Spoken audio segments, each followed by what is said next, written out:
Tears of the Kingdom begins in the deep. Link and Zelda explore forgotten, ancient tunnels below the castle, built in the time of Hyrule's earliest history.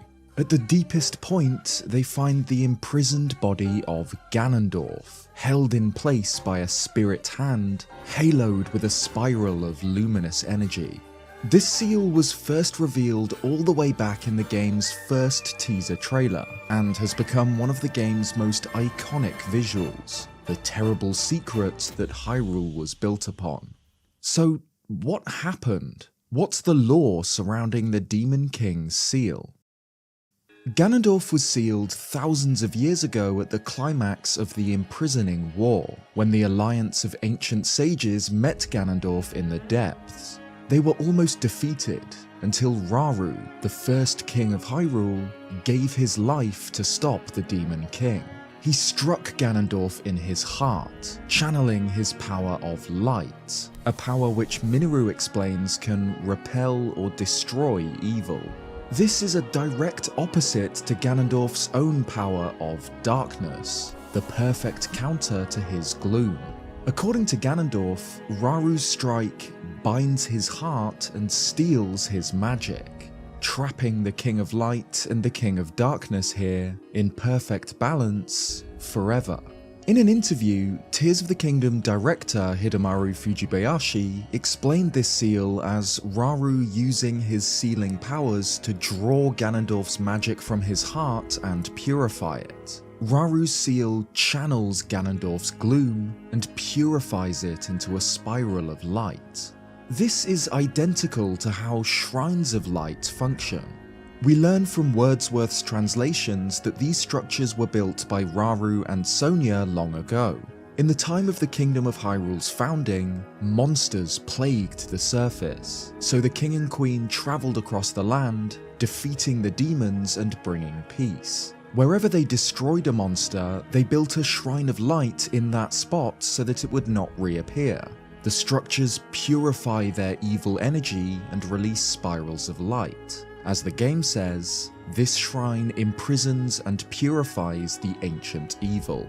So when sealing Ganondorf, Rauru, in essence, became a shrine of light, using his own body to channel and purify the Demon King's dark powers. But Ganondorf knew that it would fail, that one day he would break free.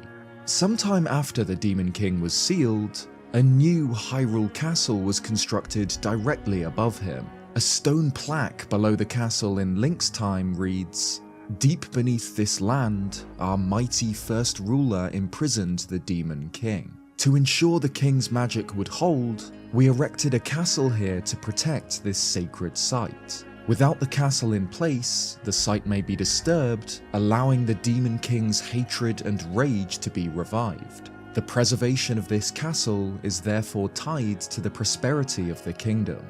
And this is echoed by Fujibayashi, who claims that Hyrule Castle is one part of the barrier that helps release Rauru's purification of the evil magic. In fact, the stone pillar directly above the Demon King is the very base of this castle, as when his gloom pushes it upwards, the entire castle moves with it.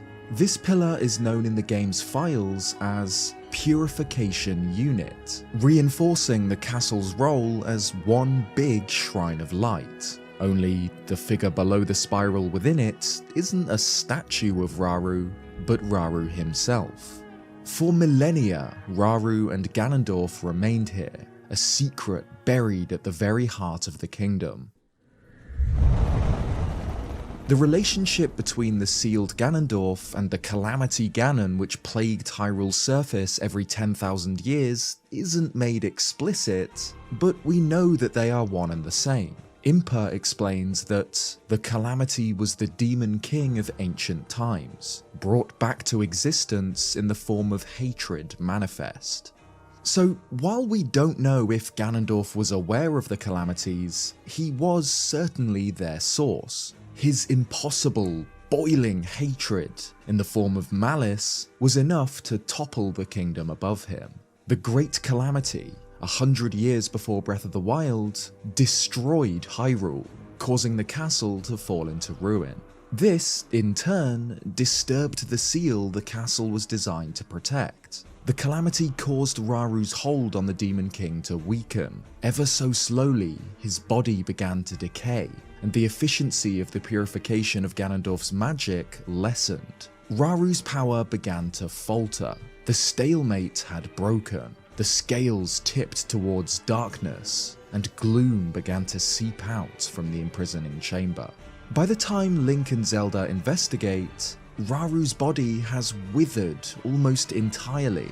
Only a spiritual hand remains, desperately clinging on to the Demon King's heart, straining to contain his power.